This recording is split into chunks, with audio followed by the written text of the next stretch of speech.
$5,000 incentive to new moms and to convince more women to have larger families in order to reverse that declining birth rate.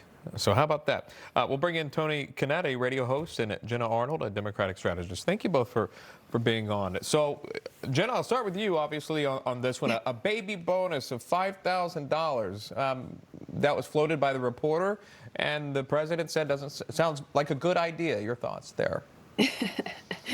I can't stop giggling at the idea that $5,000 is somehow the level of respect that caretakers, particularly mothers, deserve. It's cost $20,000 to raise a child per year in this country.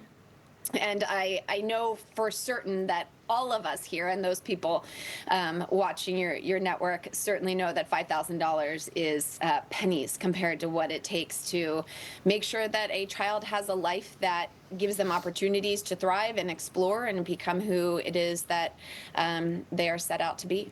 Children are expensive, no doubt about it, right? I mean, cost of daycare is really intense, and we know a car seat babies is $300. Sure, babies need a lot. But Tony, you know, if it's $5,000 more than you had the previous day, at least that's something. What do you think about this proposal, considering we don't have all the details at this hour? So I would certainly be more in favor of a tax cut rather than a rote kind of a incentive financially. However, I failed to see where it was said that $5,000 was going to cover the cost of the entire raising of the child. I have a toddler and a baby myself, and if someone gave us a $5,000 gift at any point in time, that certainly would have helped us financially. I think it's just a bit gaslighty to suggest, oh, that's pennies in the cost of, with the child care. Well, yeah, no one said it's paying for everything. That's not what's being floated here. It's moving the goalpost rather quickly. But my question, just to clarify, it's $5,000 to incentivize people to have more children. It's not suggesting that it would cover all of the costs, but that cash somehow equals care when this administration has pulled the rug out for parental and federal leave, children's health insurance, SNAP feeding programs. The idea is like, okay, we're going to give you this cash to try to lure you into having more kids, but there's not going to be anywhere for you to put them once they arrive. Well, the View's Whoopi Goldberg spoke about the proposed baby bonus as well. Here's that. I am incredibly insulted by this because clearly they don't know how women's bodies work, and they don't know what it costs to raise a child or just have a child. And $5,000? I don't know what $5,000 is supposed to do. And it's not even $5,000 because you have to cut it in half because you got to pay taxes on it. Yeah, Jenna, I guess that goes towards your point.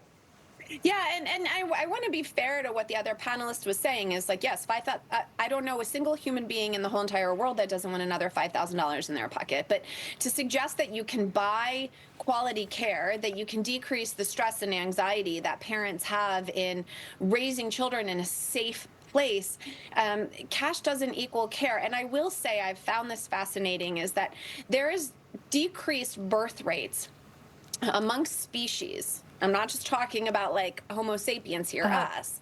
When the place or the environment where they will be delivering their offspring gets increasingly more dangerous. So if we don't have access to fresh water, if our classrooms are less safe than they should be, all of those things. All right. So we're just making things up now. Got it. I know. I was going to say. No, we're not. Well, we're sorry, not. as a former science teacher, if you're just going to make, on. I'm a former let's biology listen to each other. teacher. Tony, go ahead. Making all that up.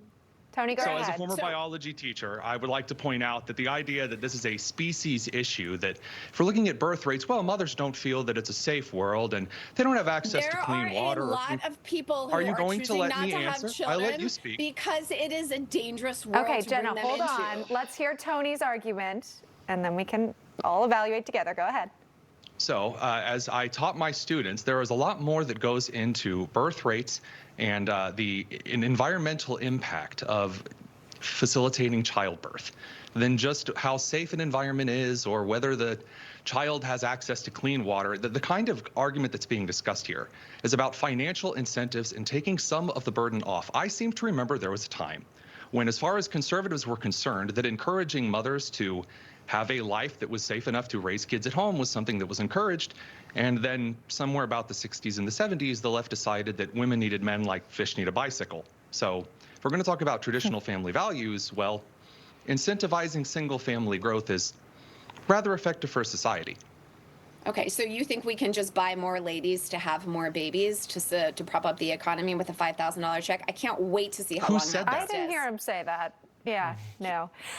Okay, either way, this has been an interesting conversation, no doubt about it. I think I'm also waiting to see the final plan come out. I know Trump, it's been floated, so we'll wait and see all of the details here. Yeah. And we're also going to wait and see how the tariffs impact costs of living. Because I know when you consider costs, that does weigh on parents' mind. We'll have to leave it there. Tony Kinnett, Jenna Arnold, thanks for coming on. Interesting conversation. Thanks, guys. Thank you. All right, still to come. We'll bring you back.